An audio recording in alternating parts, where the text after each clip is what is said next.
Welcome back to Truck Central. Mr. Justin Wheeler here in the 2019 Ram 1500 Limited High Mileage Edition. Now, maybe you saw the part one of this video, which was we found out that we have an air ride problem. Today, we're going to try to figure out exactly what the problem is and hopefully find a way to fix it. Before we get into that, I do want to say thank you to Real Truck. They are the sponsor this season for Truck Central. So after the video, head on over to realtruck.com. Okay, so we have officially determined that there is something wrong. More than once, I've found this truck face down in the parking lot, and that is absolutely not normal. So the most common thing I could think of that could be is a leak in the air suspension. And I did some research online. These systems leaking is absolutely not uncommon.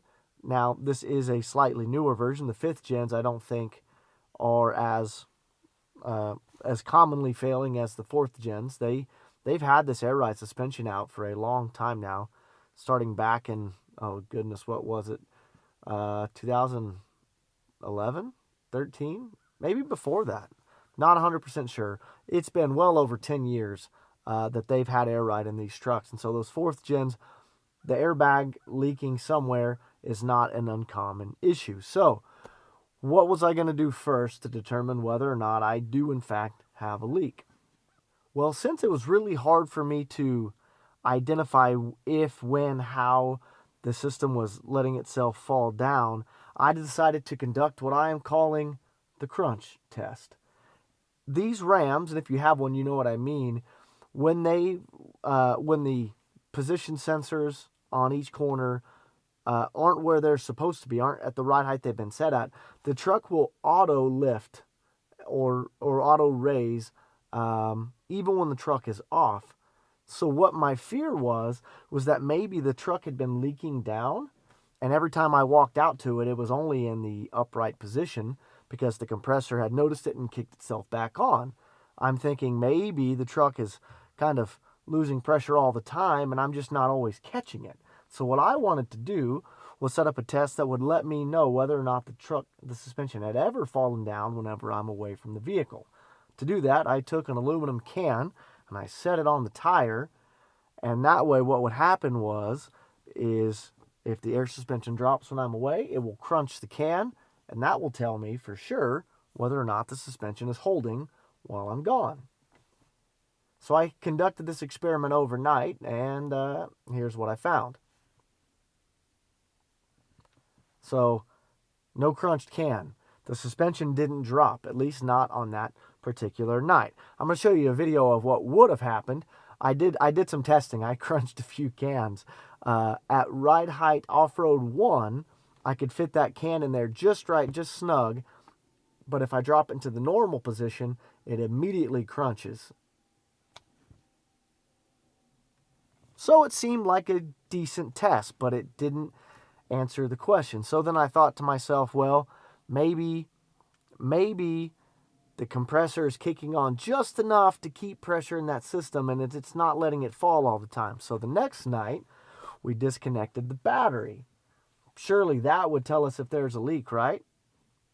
Once again, the truck did not fall at all. It maintained its normal ride height. At this point, I'm telling myself I don't think there's a leak, but those tests are not fully conclusive, not on their own. So I decided it's time to really dig in and put our eyes on these connections, on these air struts, and see if there's a leak.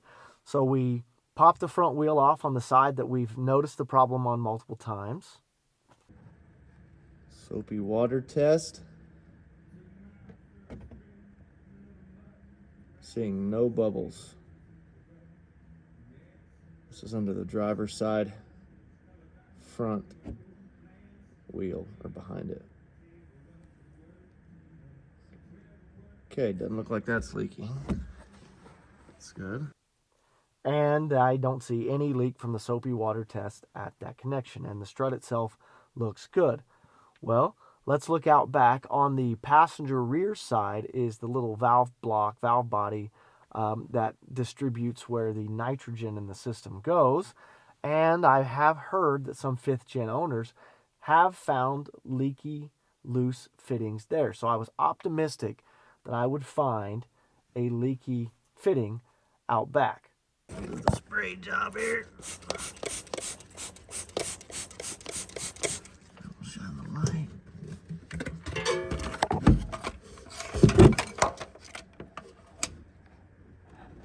Focus. It doesn't look like there's any bubbles coming from the spray from the airline or those vacuum and charge ports. Nothing. 0 bubbles. Once again, that wasn't the case. All right, well, while I'm back there, let's pull the sleeve off of the rear bag and just check the airbag itself and see if there's any leaks there. So we sprayed it down. So even though the rear wasn't the one we had a problem with, I wanted to go ahead and check it while we're back here. There's just a zip tie, which is strange, that holds this bag cover on. And it definitely looks a little worn, but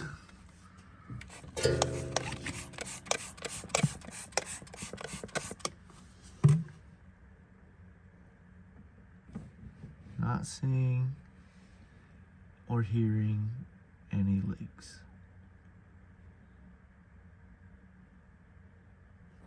Ugly, but functioning.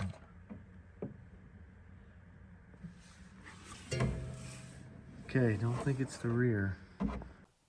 And once again, no leaks. So it's really starting to feel like the system is still a closed system. The way this air ride is designed to work is it is a closed nitrogen system. Each bag is a reservoir, and there are 2 tanks and a compressor. And all that compressor does is it moves the pressurized nitrogen from one place to the next. Do the bags need it? Do the tanks need it? And it just balances it. And that's how you get the suspension travel.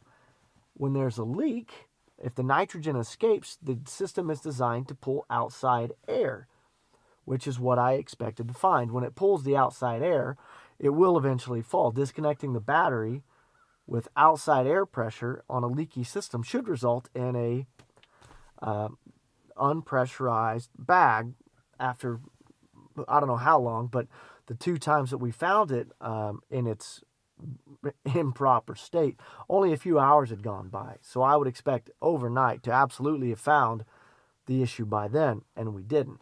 So then I thought, well, let's look at the air ride position sensors. So all 4 corners have a little position sensor with a little linkage that goes up and down, and it's a 0 to 5 volt sensor.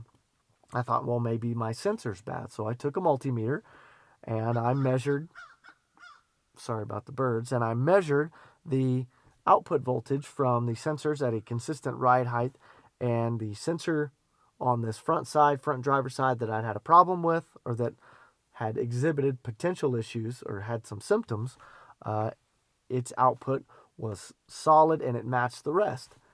So now I'm thinking, okay, the sensors are good, the bags are good, the connections and lines are good, the system is sealed. What else could it be? What I've noticed over the last few weeks, when I start the truck for the first time in the morning, the battery is a little more weak than ideal. It takes a few extra cranks, a few extra rotations of that starter to get the truck fired up. So I thought, well, maybe my battery is weak, and whenever the truck is as turned off and the compressor's trying to divert pressure from one side of the system to the other, maybe it's got enough voltage to start the compressor, but just not enough oomph to complete the cycle. So I test the battery, voltage is good. I do a load test, and it's not ideal, but it's definitely not in the damaged cell range. So I think the battery's good. Where does that leave us? Well, I'm open to suggestions. I'm not sure how the system could partially fail intermittently without a very obvious leak, faulty sensor, bad battery. I'm a little bit at a loss. Now, the system has not failed in that same way since last week. So I've been going a few days without it doing the same thing. Like I said, it passed the crunch test, it passed the disconnected battery test, soapy water, position sensors, everything seems to check out. So why twice in 1 week did it have that weird stance? I don't know. I would love it if someone on here has had experience with this or has something else that I can check, because everything that I've looked at so far checks out. So I'm going to leave it up to you guys to give me a little bit of feedback. I hope someone can point me in the right direction. I will keep you guys updated as things evolve and change. Does it stay the same? We'll have an update video soon on the next high mileage milestone. If it fails again, we'll dive into that, but time will tell if and when that does happen. I do want to say thank you one last time to Real Truck. They are the sponsor this season. Head on over to realtruck.com. They've got your mud flaps, floor mats, bed covers, side steps, bug deflectors. You name it, they got it. Leave me a comment down below. I look forward to talking to you. And as always, thanks for watching.